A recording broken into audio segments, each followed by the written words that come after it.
Assalamualaikum warahmatullahi wabarakatuh. Alhamdulillah, dulu saya dikasih pengalaman oleh Allah Subhanahu wa taala lewat orang-orang tua saya, jualan dari kecil. Yang lain main gundu, saya jualan gundu. Yang lain main layangan, saya jual layangan. Kita beli kerupuk Bangka 400, dijualnya 500. Kan satu kerupuk Bangka tuh satu plastik isinya 10. Jualnya gocap.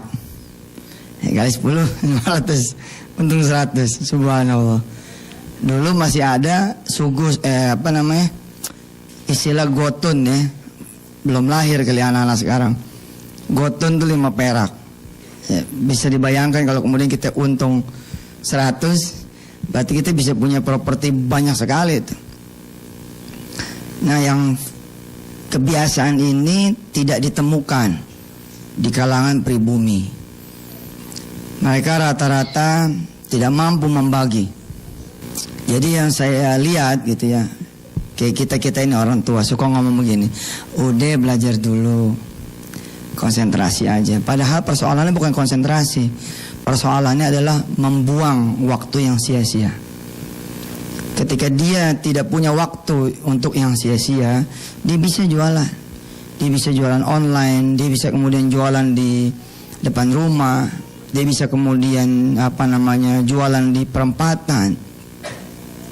Tapi ketika anak-anak remaja banyak hal yang sia-sia, dia nongkrong di mall. Nongkrong di mall itu bagus tidak? Bagus kalau bawa lontong sekalian. Bawa lontong, bawa sambelnya ya kan, bawa kerupuk, bawa teh manis yang di termos jadi duit. Bawa tikar, itu namanya piknik. Bawa barang dagangan, kemana aja bawa barang dagangan. Bila ditakdirkan kemudian Yusuf Mansur atas izin Allah diterbitkan bukunya, dijual bukunya di Gramedia. Beberapa orang di Gramedia ya ada yang rasa-rasa ingat dengan Yusuf Mansur yang rajin ya ngorder kerupuk. Jadi kita beli kerupuk berapa bal itu. Terus apakah kita harus tenteng kayak orang pengembara gitu? Kan enggak. Kita bawa satu sampel, kita main ke Gramedia Palmera. Saya bilang sama Satpam, Pak Satpam, ini saya bawa sampel kerupuk, bisa tidak saya masuk ke atas? Kata Satpam, oh jangan, lagi pada kerja. Terus saya nanya baik-baik, nah gimana caranya supaya saya bisa dagang? Bayangkan ya, seorang satpam aja akan ngasih unjuk. Nih perhatikan filosofinya. Tinggalin dulu handphonenya, BB-nya tinggal, BB-nya taruh dulu. Ini mahal nih ilmu. Oke, perhatikan filosofinya. So when I came to Gramedia, I told to the security, hey, saya mau jual ini kerupuk. Gimana caranya? Boleh nggak saya ke atas? Si security bilang nggak boleh. Terus saya nanya, and I asked him, gimana caranya kalau saya mau dagang? Apa dia bilang? Tungguin di masjid aja pak, atau tungguin di kantin. Nanti juga pada turun sholat zuhur dan pada turun makan. Emang boleh saya jualan di masjid? Nggak apa-apa pak, tunggu di depannya aja. Emang boleh saya dagang di kantin? Nggak apa-apa pak, asal jangan ngeganggu pedagang yang lain. Insya Allah nggak apa-apa. Ya sudah kalau gitu saya tunggu. Jam masih jam 10. Bayangkan, saya bertanya tidak dengan direktur utama. Saya bertanya tidak dengan presiden direktur. Saya bertanya tidak sama the owner dari Gramedia. Saya bertanya ya tidak dengan Jakob utama. Saya bicara dengan seorang security and he guide me. How about we talk to him? We ask from him the guidance. Bagaimana kalau kemudian kita bicara sama Allah langsung? Masya Allah. Juga ada poin? Juga ada poin or not? Ini remote-nya boleh you may choose in English version or in no smoking ya. No smoking. Ya biasa saya kalau habis dari Malaysia, Singapura gini bahasanya suka campur-campur. Lah beneran, aneh kemarin ke sana ngopi ngeteh. Iyalah pengusaha ya kan. Bebas. Emang bekerja, emang ngambil cutinya dikumpulin dulu gitu. 10 tahun baru dapat 2 minggu. Emang begitu. 10 tahun dapat 2 minggu. Apa yang tidak dimiliki oleh para pekerja? Freedom. Financial freedom. Financial freedom mungkin nggak ada masalah ya. Buat sebagian orang nggak ada masalah financial freedom, karena banyak juga pekerja-pekerja yang disebut dengan pekerja profesional. Tapi apa yang absolutely dia yang tidak punya? Time freedom. Dan lebih hebat lagi adalah spiritual freedom. Oh ini nggak punya ini. Karyawan sholat duha 12 rakaat, insya Allah ditegur. Maaf ya mas, di sini bukan pesantren Ustaz Yusuf Mansur. Ini pabrik. Ente kerja di sini. Sholat 12 rakaat. Oh saya doain pabrik ini. Insya Allah terusin aja sholatnya, langsung dapat surat tuh. Ya. Ente sebagai bawahan, kalau majikan anda, kalau pimpinan anda, bos anda ngomong begini, sholat zuhur kita jam 12:09, tapi kita selesaikan dulu. Sepakat? Nggak mungkin kita bilang maaf pak, nggak ada maaf, terusin. Spiritual freedom nggak dapat. Financial freedom, insya Allah lah. Di beberapa perusahaan-perusahaan yang bagus, ini urusan finansial ini diurus betul. Dia punya gaji di atas ya 10 juta, kemudian ditanggung biaya semuanya. Ya. Tapi yang tidak ya didapat oleh kebanyakan orang yang kemudian kerja di bawah bayang-bayang orang lain adalah time freedom. And then yang lebih Masya Allah lagi adalah spiritual freedom.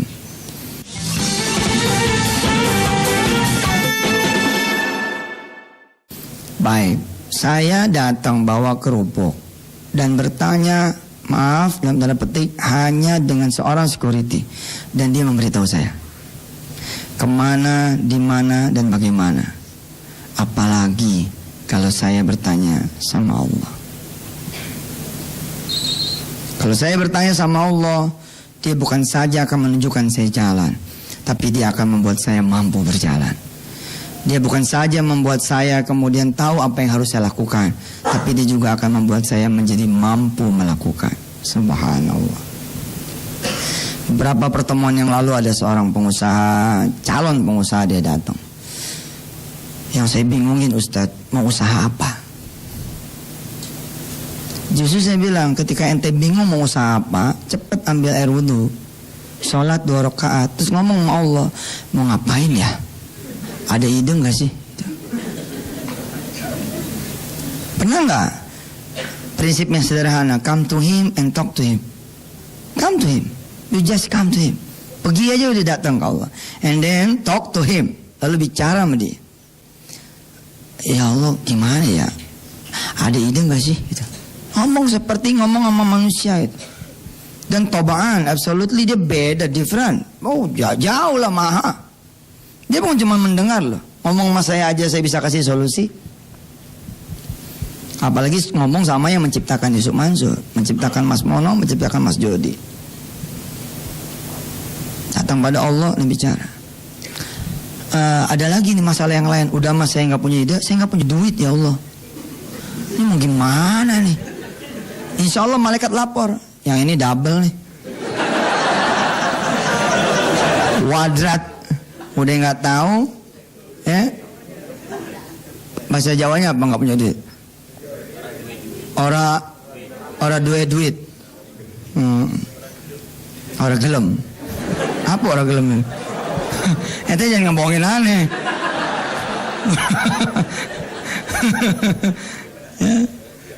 Easy, simple, gampang. Saya bilang sama si pengusaha tersebut, justru makin ente bingung, makin ente nggak tahu. Jangan bertanya melulu, apalagi sama diri sendiri. If you ask yourself, Anda akan makin bingung. Tapi udah makin bingung, akhirnya do nothing. Tidak mampu melakukan apa-apa. Tanya sama Allah, datang pada Allah. Sama, dan ini berlaku universal. Saya cacak ya, part demi part, bagian demi bagian di Antv. Siapa yang rajin ngikutin Antv? Yang tidak nonton Antv silakan keluar. Jembak. Nonton tuh bagus, itu S2 ekonomi dan bisnis lewat itu. Lewat, simple, praktis, easy, and everybody can do it. Semua orang bisa melakukan itu. Hatta anak-anak SMA yang ganteng-ganteng, yang cantik-cantik, gampang bisa. Coba aja sholat subuh ngomong sama Allah, ya Allah hari ini saya pengen dagang. Cuma persoalannya saya nggak tahu mau dagang apa, dan saya nggak punya duit buat modal. Besok pagi subuh datang lagi ke Allah. Kalau perlu datang langsung ke rumahnya. Rumah Allah tahu di mana? Masjid, dan banyak sekali. Point of meetingnya banyak banget.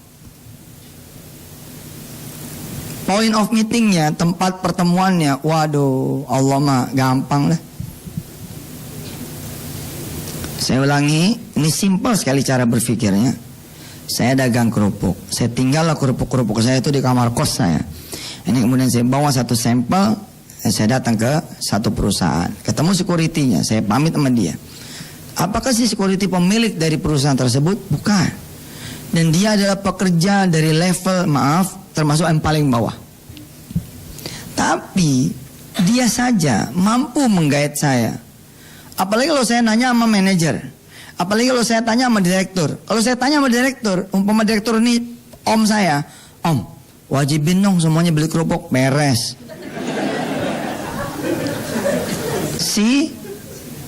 Saya tanya, you got the point?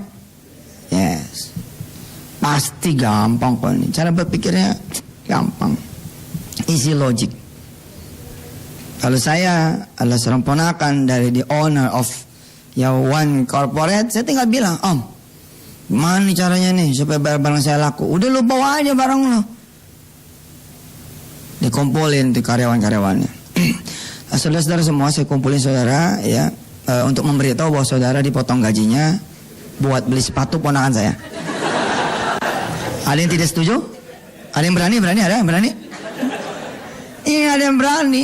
Wahakaza, dan inilah juga mafa'ala.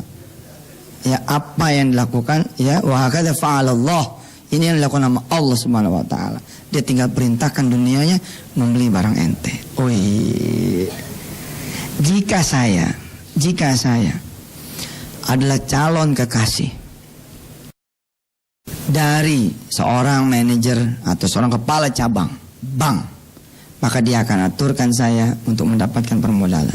Bahkan dia bikinkan neracanya, dia bikinkan proposalnya. Dan Allah adalah pemilik segala uang yang ada di muka bumi ini. Ente perlu modal berapa ya? Tinggal datang, sujud, doa, dah kelar sudah.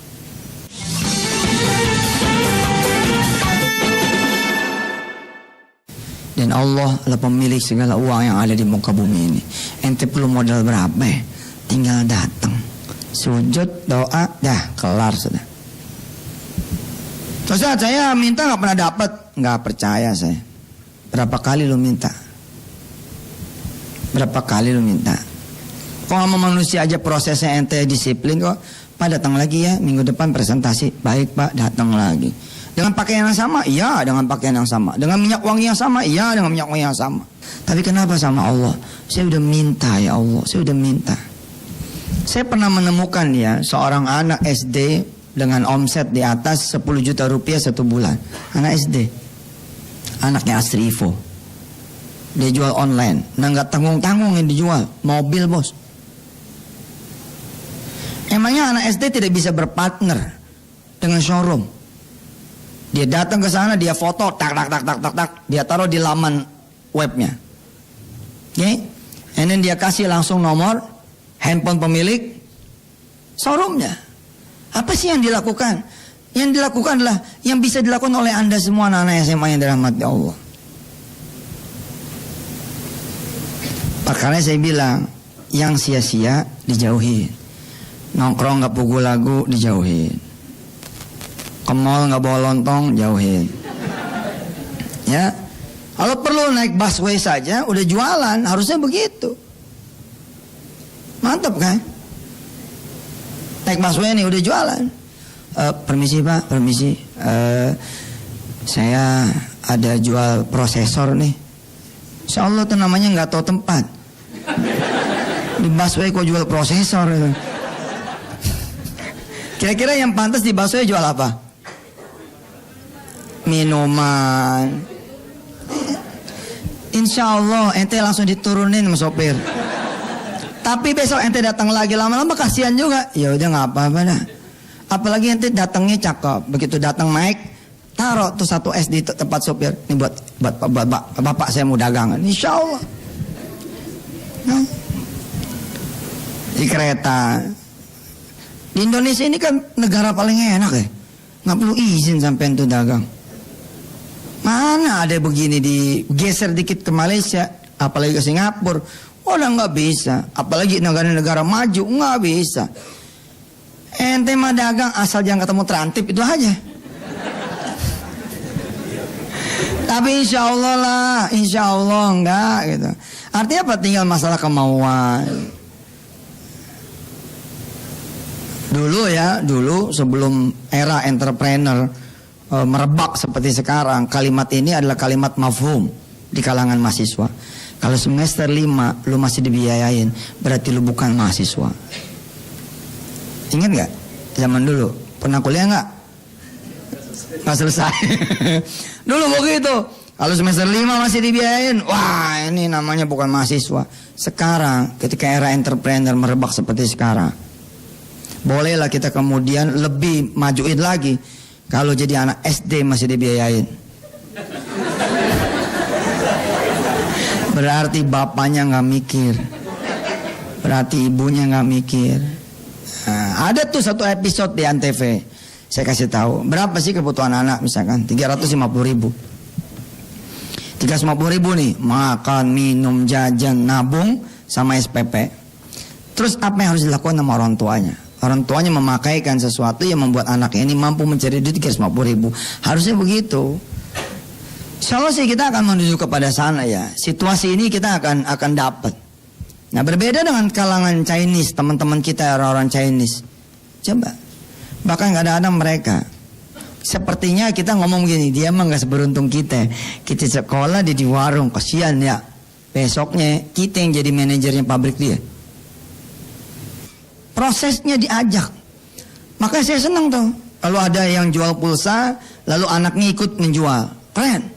Apalagi kalau kemudian pulsa 100.000 dijual 10.000 sama anaknya tuh cepet bangkrut tuh. Ya kayak si Wirda zaman dulu, modalnya 300.000. Alhamdulillah laku jualan di SD zaman dulu. Pulangnya bawa duit 32.000. Ini kan keren. Insya Allah keren. Keren nomboknya ya. Banyakan. Kayak kembali. Anak-anak SMA, apakah haram mencari duit? Tidak. Proses. Nah ini orang tua yang harus menghargai proses, bukan hasil. Ente pasti punya adik dong. Yang sebelah pasti punya adik dong. Anak juga punya? Enggak, yang belakang loh. Yang kacamata. Iya.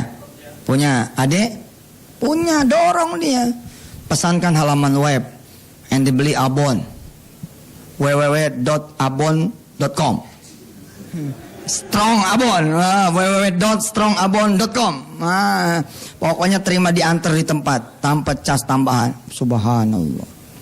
Kita beli abonnya di Boyolali 1 bal, ya toh? Prosesnya, bukan bisnisnya, prosesnya. Kalau buat anak kita, kalau kita udah jangan main proses sih. Kita udah bertarung sama kehidupan, jangan bercanda kalau kita mah. Tapi kalau buat anak-anak kita, proses. Ya, kan ada Maicih toh. Yang belum ada Naicih kan. Kita bikin www.naicih.com. Kerupuknya lebih kecil, keripiknya juga lebih kecil gitu. Namanya juga Naicih, ya kan. Insya Allah ada Mas Mono kan, belum ada Mas Mini. Nah, kita bikin www.masmini.com. Hanya tulang yang kita jual, sorry.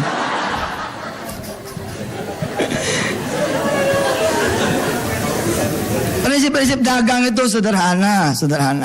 Cuman sama kuliah tuh dibikin panjang kali lebar. Dan nggak apa-apa, memang bisnisnya semester kan. Bisnis saya memang biaya semester.